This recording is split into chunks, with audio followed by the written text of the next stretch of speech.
Stamani la proclamazione ufficiale del neosindaco di Agrigento Michele Sodano presso l'ufficio competente alla presenza del presidente del Tribunale Milisenda Giambertone.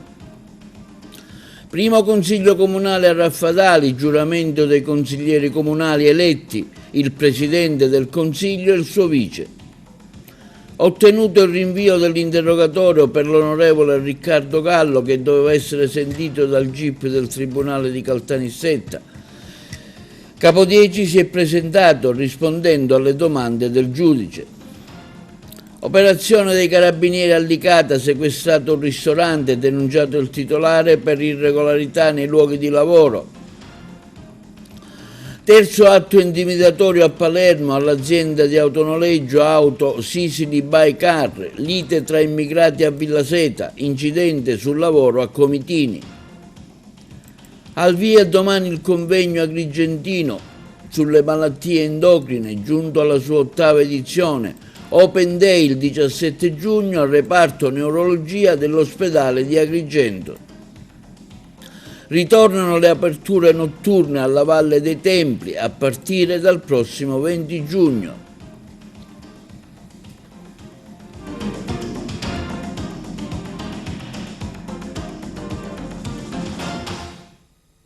Buongiorno, benvenuti con un nuovo appuntamento di TV Notizie di oggi, giovedì 11 giugno.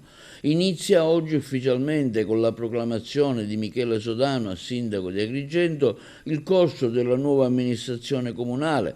Nella sala dedicata alle cerimonie istituzionali il sindaco uscente Franco Miccichè ha consegnato la fascia tricolore al nuovo primo cittadino. All'evento presenti anche amministratori, sostenitori e numerosi cittadini, oltre che i genitori di Michele Sodano. Il servizio. Inizia oggi ufficialmente con la proclamazione di Michele Sodano a sindaco di Agrigento il corso della nuova amministrazione comunale. Nella sala dedicata alla cerimonia istituzionale il sindaco uscente Franco Miccichè ha consegnato la fascia tricolore al nuovo primo cittadino Sodano. All'evento hanno partecipato amministratori, sostenitori e numerosi cittadini, tra i presenti anche i familiari del neosindaco. Sto rivivendo quasi quello che ho vissuto io 2 anni e mezzo fa. Una cosa bella, complimenti. Sei stato bravo, siete stati bravi. Lasci il comune in buone mani. Io ho più tentato. Grazie. Anche perché che se ne dica te lo lascio, pittate te lo le consegne. Grazie. Siete pieni di una grandissima responsabilità, mi fa piacere anche rappresentare quella che è l'emozione secondo me di tutta una grande generazione che finalmente è chiamata anche a prendere un ruolo importante di rappresentanza all'interno appunto di Agrigento, quindi come ho detto dal primo momento è una vittoria che dedico alla mia generazione, a tutti quelli che se ne sono andati, per cui lavoreremo affinché si possa tornare, e a tutti quelli che già da oggi ci aiuteranno a contribuire ad un Agrigento diversa. Un Agrigento dove appunto ognuno di noi si sente responsabile del futuro della città. Noi costruiremo valore, costruiremo solidarietà, costruiremo giustizia sociale, riusciremo a mettere alle spalle quelli che sono i nostri problemi atavici, emergenziali, che non possono in alcun modo essere ancora presenti in un capoluogo importante come Agrigento, e mi riferisco naturalmente in primis all'acqua, per cui subito avvieremo un lavoro importante che non si fermerà ad Agrigento, arriverà a Palermo e farà del tutto appunto affinché si possa invece progettare quello che è il futuro. È un futuro di opportunità, un futuro di lavoro, un futuro dove si sarà liberi e felici di poter avere qua una famiglia e con serenità vedere i propri figli crescere e investire, e quindi dare appunto una possibilità personale di realizzarsi in questa nostra terra. Ecco, questa è un po' la sfida. So di avere una squadra straordinaria che già ha cominciato a lavorare con me proprio per pianificare quelli che sono i prossimi anni, e so anche che di una grande vicinanza da parte di tutta la cittadinanza, che oggi ringrazio ulteriormente perché la fiducia che ci è stata data durante le elezioni è immensa, inaspettata, ci ripaga di grande gioia, ci dà un grande senso di responsabilità e ci permette appunto di dire: questa Agrigento lavoriamoci insieme con una grande iniezione di ottimismo per arrivare a costruire noi stessi, essere artefici del nostro futuro, lasciando alle spalle tutte quelle che sono le negatività, distendendoci proprio con la certezza di poter essere noi stessi artefici del nostro futuro. Lo so, pieno di emozione. Lascio la parola a Franco che sicuramente può raccontarci di 5 anni difficili, può anche trasferirmi di quella che appunto è l'eredità di un comune complesso, ma che sicuramente va ben amministrato, va ben gestito, come dicevo prima, appunto per costruire un futuro valido per tutti noi agrigentini e agrigentine. Io voglio ringraziare il neosindaco Michele Sodano per le belle parole, per l'entusiasmo che apprezzo tantissimo, perché ci vuole tanto entusiasmo e tanta forza, tanto coraggio per andare avanti e per portare una macchina amministrativa così complessa. Dico complessa perché ci sono, ahimè, 1/3 di dipendenti di quello che dovrebbe essere proprio l'organico, quindi è molto difficile portare avanti spesso i progetti. Nonostante ciò siamo riusciti a lavorare, c'è la problematica dell'acqua e sono convinto che tu porterai avanti quello che già è in programma. Conosco la tua caparbietà, conosco la tua volontà, quindi sono fiducioso. Per quanto riguarda i progetti, io ho sempre detto: 5 anni di sindacatura sono troppo pochi, 5 anni ti servono per capire, per lavorare e per programmare. Gli altri 5 anni servono poi in effetti per realizzare quello che tu hai fatto, il lavoro che hai compiuto.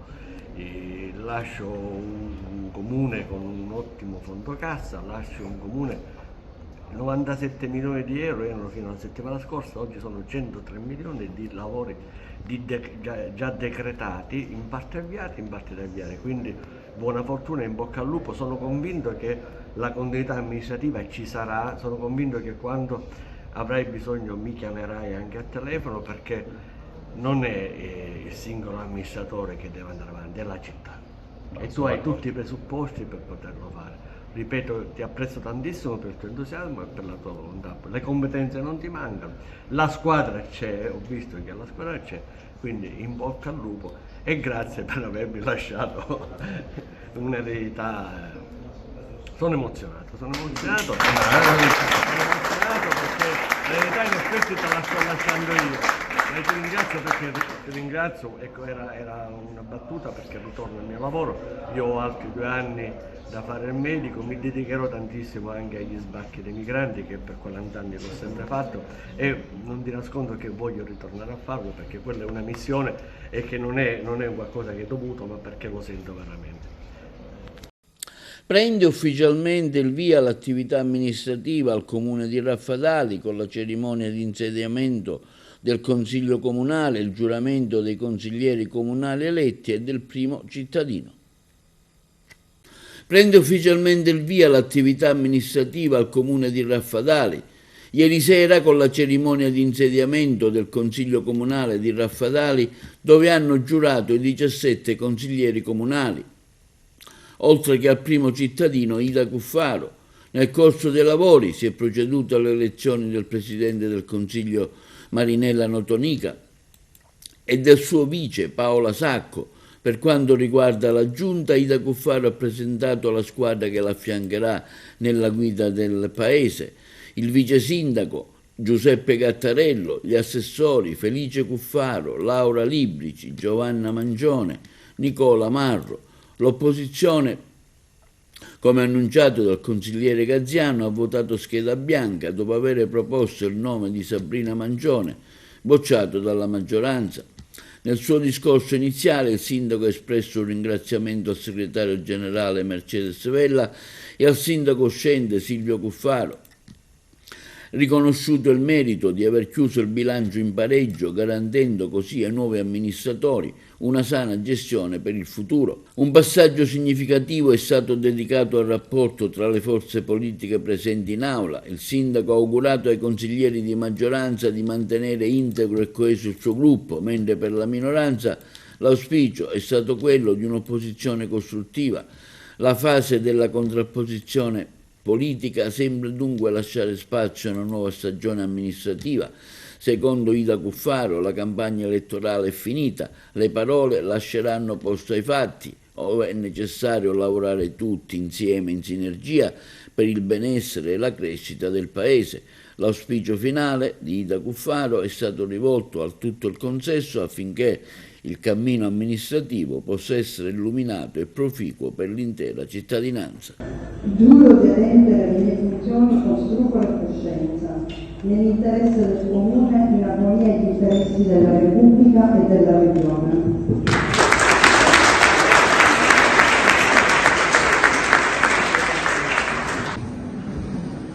Giuro di adempiere alle mie funzioni con scrupolo e coscienza, nell'interesse del Comune, in armonia agli interessi della Repubblica e della Regione.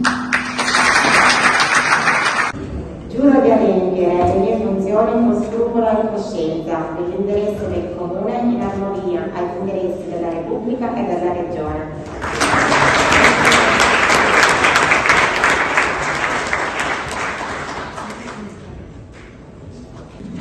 Giuro di adempiere alle mie funzioni con scrupolo e coscienza, nell'interesse del Comune, in armonia agli interessi della Repubblica e della Regione.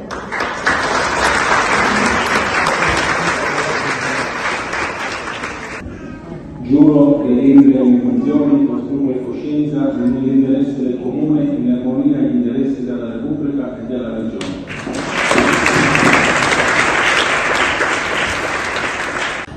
Giuro di adempiere alle mie funzioni con scrupolo e coscienza, nell'interesse del Comune, in armonia agli interessi della Repubblica e della Regione.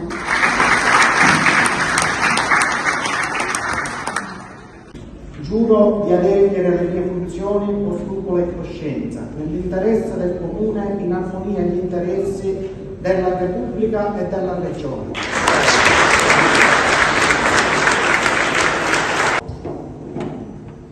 Giuro di adempiere alle mie funzioni con scrupolo e coscienza, nell'interesse del Comune, in armonia agli interessi della Repubblica e della Regione.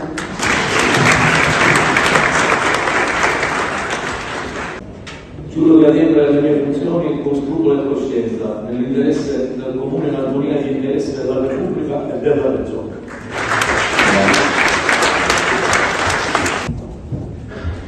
Giuro di adempiere alle mie funzioni con scrupolo e coscienza, nell'interesse del Comune, in armonia agli interessi della Repubblica e della Regione.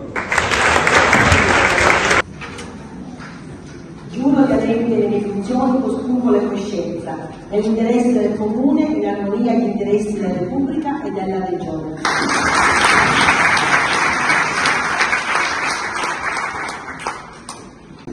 Giuro di adempiere alle mie funzioni con scrupolo e coscienza, nell'interesse del Comune, in armonia agli interessi della Repubblica e della Regione.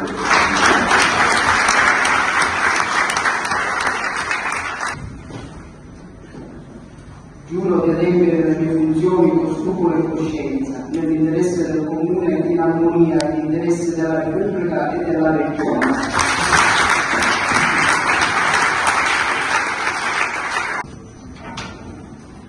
Giuro di adempiere alle mie funzioni con scrupolo e coscienza, nell'interesse del Comune, in armonia agli interessi della Repubblica e della Regione.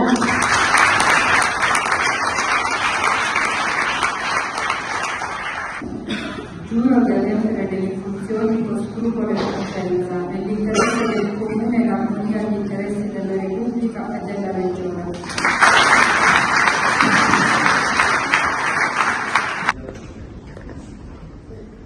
Giuro di osservare lealmente la Costituzione italiana e di adempiere alle mie funzioni con scrupolo e coscienza, nell'interesse del Comune, in armonia agli interessi della Repubblica e della Regione.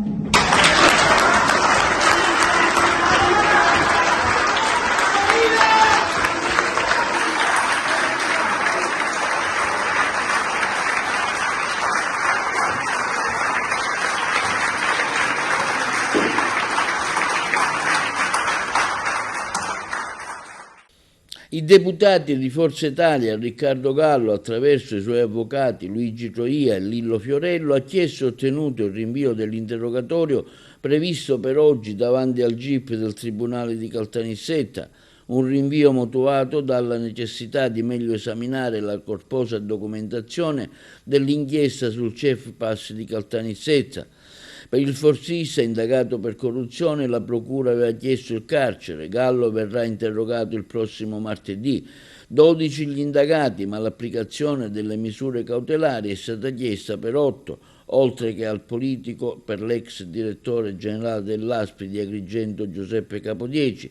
Sono stati chiesti domiciliari, proprio quest'ultimo Capodieci, cercando di fare chiarezza sulla sua posizione, ha risposto alle domande del giudice Santi Bologna. Secondo quanto si apprende, Vincenzo Raitano, 67 anni, funzionario regionale in pensione, farà dichiarazioni spontanee, mentre Maria Luisa Zoda, funzionaria del CEF Pass, non risponderà. Gli altri hanno chiesto e ottenuto il rinvio dell'interrogatorio tra 5 giorni. La situazione finanziaria del comune di Porto Empedocle si conferma delicata e richiede interventi drastici. La giunta comunale, presieduta dal sindaco Calogero Martello, ha approvato la delibera numero 49 del 9 giugno 2026, un atto immediatamente esecutivo che modifica e integra una precedente decisione dello scorso maggio. Il provvedimento sancisce l'impossibilità di ripianare con gli strumenti ordinari il pesante disavanzo emerso dal rendiconto di gestione del 2025, formalizzando la necessità di ricorrere a una procedura di riequilibrio finanziario pluriennale per scongiurare l'ipotesi del dissesto. I numeri emersi dal bilancio certificano la gravità della crisi. Se a fine maggio una prima ricognizione aveva stimato un disavanzo di amministrazione di circa 27,5 milioni di euro, l'ultimo aggiornamento dello schema di rendiconto 2025 ha ritoccato la cifra al rialzo, portandola a oltre 27 milioni di euro, una voragine finanziaria che l'amministrazione comunale di Porto Empedocle non è in grado di colmare attraverso le normali misure previste dall'articolo 188 del testo unico enti locali, se non compromettendo la stabilità strutturale dell'ente e soprattutto l'erogazione dei servizi pubblici essenziali per i cittadini. Passiamo alla cronaca. Controlli nel settore della ristorazione, riscontrate violazioni in materia di sicurezza e irregolarità nell'impiego del personale, denunciato un imprenditore e sospesa l'attività, contestate ammende e sanzioni per oltre 74.000 euro. L'operazione è stata condotta dai carabinieri della stazione di Licata insieme a quelli dell'Ispettorato del Lavoro e Servizi.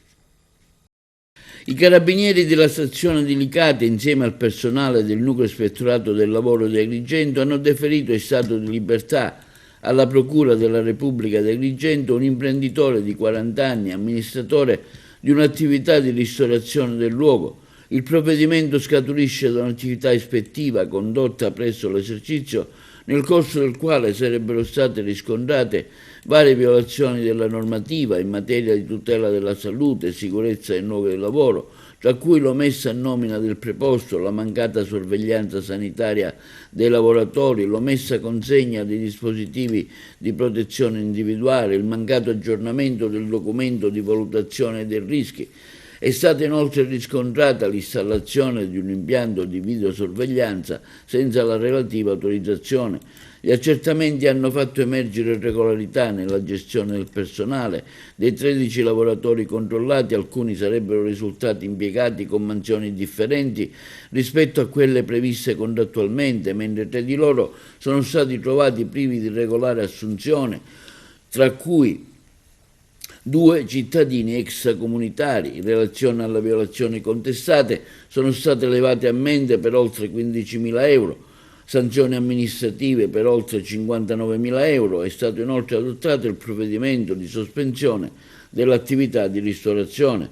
L'autorità giudiziaria, informata dai carabinieri della stazione di Licata e dal nucleo ispettorato del lavoro di Agrigento, che hanno proceduto congiuntamente per gli aspetti di rispettiva competenza. Ovviamente vale il principio della presunzione di innocenza e la posizione dell'indagato non è stata definitivamente accertata.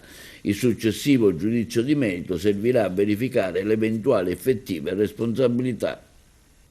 Terzo attentato in 3 mesi ieri sera all'azienda palermitana Sicily by Car. Appiccato incendio al deposito di auto di via San Lorenzo. Ce ne parlano i colleghi di Palermo.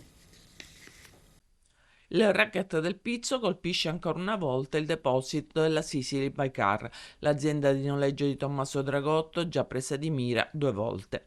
Dopo i colpi di Kalashnikov contro i depositi degli esercizi commerciali, dopo le bottiglie di benzina lasciate con i biglietti davanti ai lidi, da qualche giorno sono iniziati gli incendi.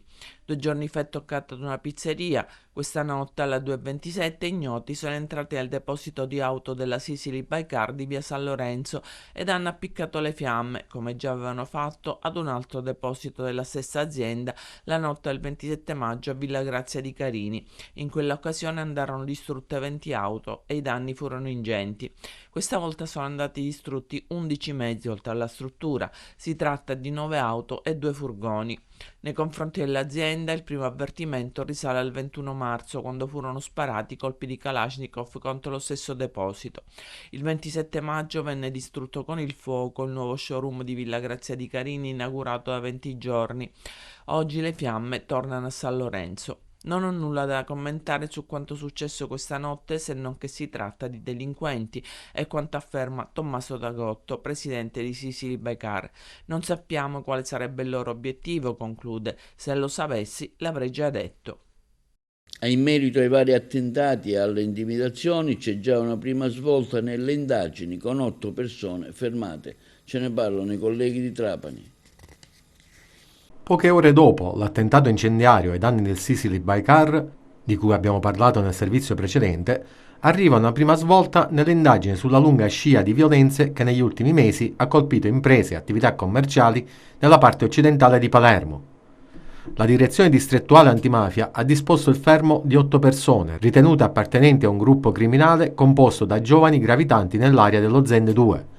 Un blitz coordinato dalla Procura di Palermo, che ha visto lavorare fianco a fianco carabinieri e polizia sotto la guida del procuratore Maurizio De Lucia e del procuratore aggiunto Vito Di Giorgio. L'operazione è scattata poche ore dopo il nuovo incendio che ha devastato il deposito del Sicily by Car in via San Lorenzo. Un dato temporale che, secondo gli investigatori, sarebbe soltanto una coincidenza. Il rogo non rappresenterebbe una reazione ai fermi, ma potrebbe inserirsi in un piano criminale già in atto. Le indagini hanno consentito di ricostruire diversi avvenimenti delittuosi. I carabinieri del nucleo investigativo avrebbero identificato 2 giovani accusati di aver lasciato davanti a 8 attività commerciali di Isola delle Femmine bottiglie incendiarie accompagnate da una richiesta estorsiva di 5.000 euro, un chiaro messaggio intimidatorio rivolto agli imprenditori della zona. Parallelamente, la squadra mobile avrebbe individuato i presunti responsabili di una raffica di colpi d'arma da fuoco esplosa in via Don Minzoni e di un successivo tentativo di omicidio avvenuto in via Montalbo ai danni di Danilo Dignoti. Secondo gli investigatori, sullo sfondo ci sarebbero contrasti legati al traffico di droga e al mancato pagamento di una partita di stupefacenti. Le accuse contestate sono tentata estorsione e tentato omicidio aggravati dal metodo mafioso. Un altro filone dell'inchiesta riguarda invece il furto di una Fiat Panda, poi incendiata dopo essere stata collocata all'interno del tunnel di un autolavaggio presso un distributore di carburante in via Lanza di Scale. Anche per questo episodio sarebbero stati individuati i responsabili. L'operazione rappresenta una prima risposta investigativa alla crescente escalation di violenza che negli ultimi mesi ha riacceso l'allarme sicurezza in città, ma gli stessi investigatori invitano alla prudenza. Restano infatti numerosi episodi ancora da chiarire, a partire proprio dagli attentati che hanno colpito l'azienda di autonoleggio. Gli accertamenti potranno stabilire se dietro diversi raid vi sia la stessa mano o se operino gruppi distinti. L'inchiesta punta inoltre a individuare eventuali mandanti, a comprendere per conto di chi agiscano questi giovani criminali emergenti. I fermi eseguiti oggi rappresentano un primo tassello investigativo. Molte delle risposte più importanti però devono ancora arrivare. Si scaglia contro un poliziotto che era intervenuto per sedare una lite scoppiata poco prima. È successo nei pressi di Piazza Raffaello a Porto Empedocle, dove un trentenne del posto è stato denunciato per minaccia e violenza a pubblico ufficiale. Secondo quanto ricostruito, si era verificata una rissa tra alcune persone. I residenti della zona hanno chiamato così il numero unico di emergenza con gli agenti delle volanti che sono immediatamente intervenuti. Il più esagitato tra i protagonisti si è scagliato contro un poliziotto tentando di colpirlo, ma è stato bloccato anche grazie all'uso dello spray al peperoncino.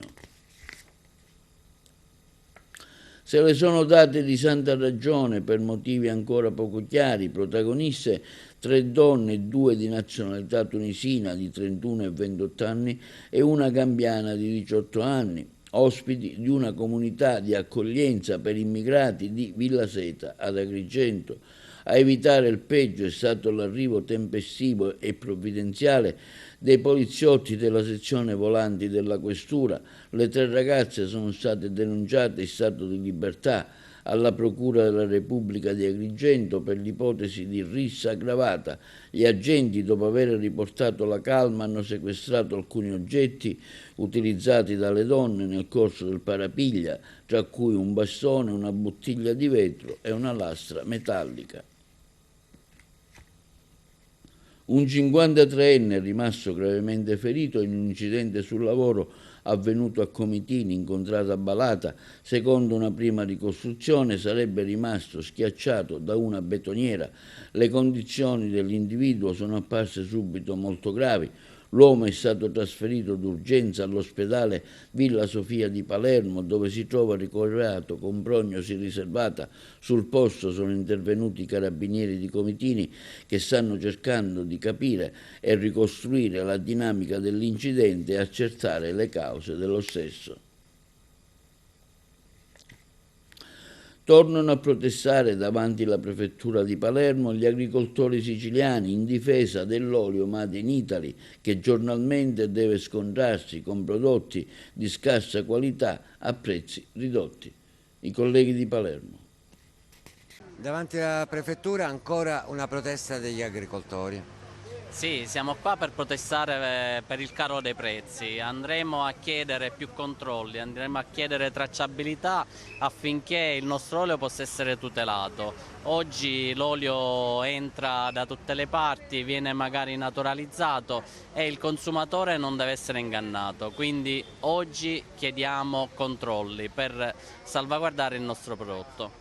Quali sono i paesi che vi mettono più in difficoltà? Sicuramente è la Spagna, ma anche tutto il Nord Africa, naturalmente con degli oli che non sono manco extravergini e che vengono venduti a scaffale come extravergine. Il consumatore non avvezzo a leggere un'etichetta viene spesso ingannato.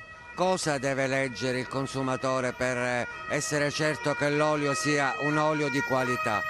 Allora, sicuramente per avere il massimo, avere un olio che fa bene alla salute, deve comprare gli oli GP e gli oli DOP, però almeno il 100% italiano. Il prodotto UE è un prodotto naturalmente di scarsa tracciabilità e di scarsa qualità. Un olio buono di qualità fatto in Sicilia con l'agricoltura tradizionale non potrebbe costare meno di 10 euro, eppure ahimè oggi il mercato ha avuto dei cali di oltre il 40-50% rispetto ai prezzi dell'anno scorso. Quindi non comprate oli a basso costo perché o c'è dietro una frode o altrimenti sono degli oli non di qualità. Oggi produrre olio in Sicilia è quasi un insulto perché noi siamo costretti a mantenere alta la qualità, a rispettare le regole, cosa che ci viene spontanea perché noi siamo abituati a produrre con qualità.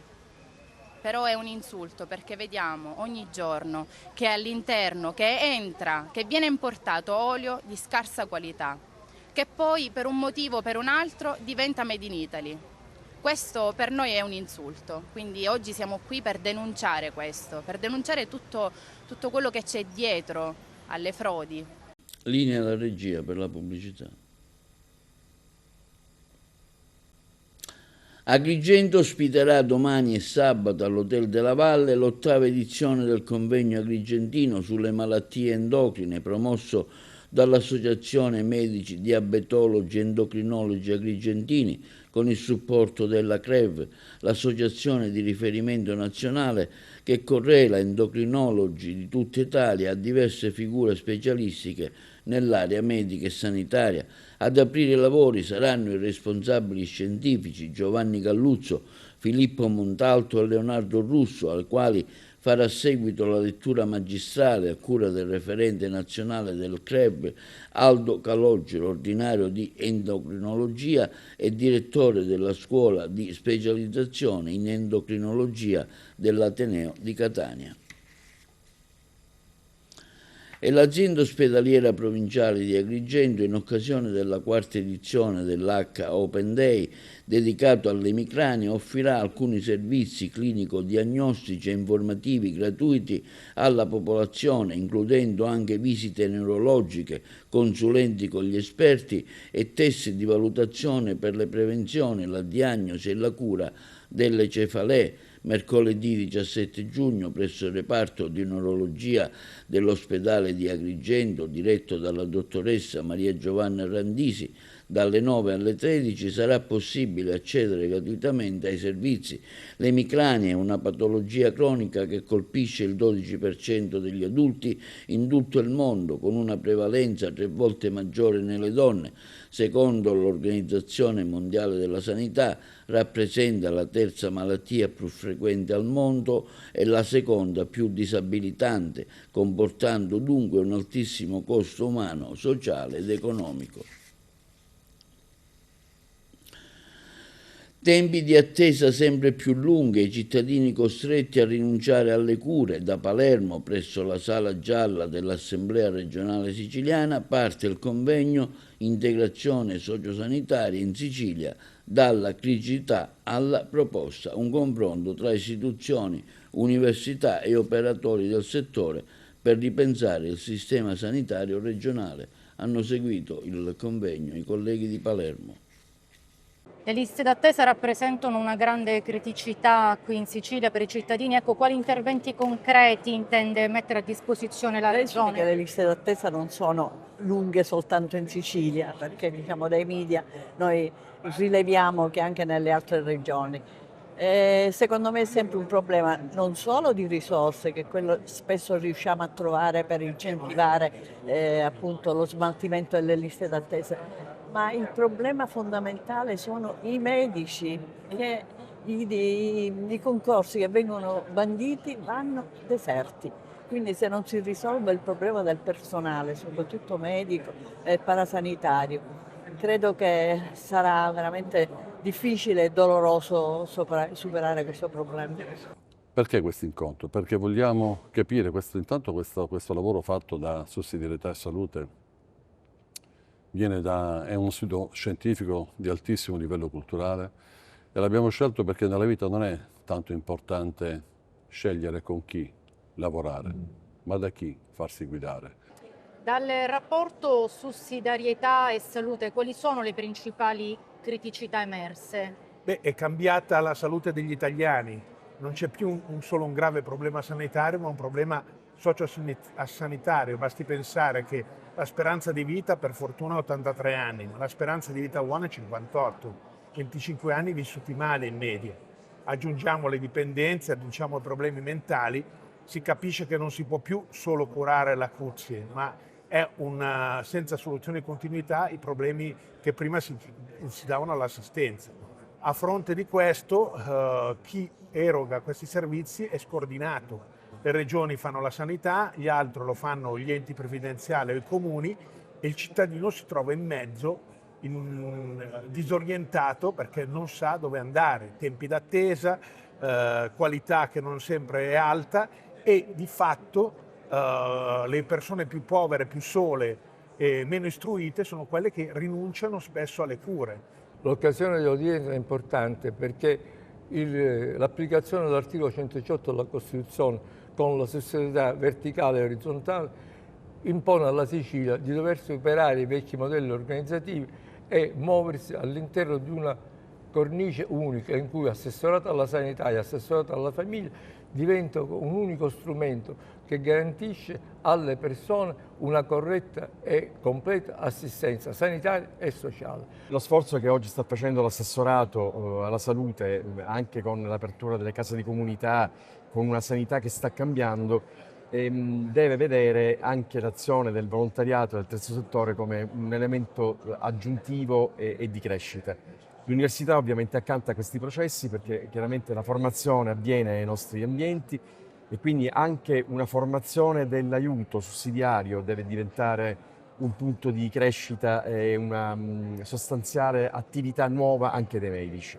Una delle ragioni che mi ha spinto ad accettare questo momento di confronto è proprio cercare di riuscire a far passare fra chi effettivamente conta in questa terra che le cure palliative sono un diritto delle persone e delle famiglie.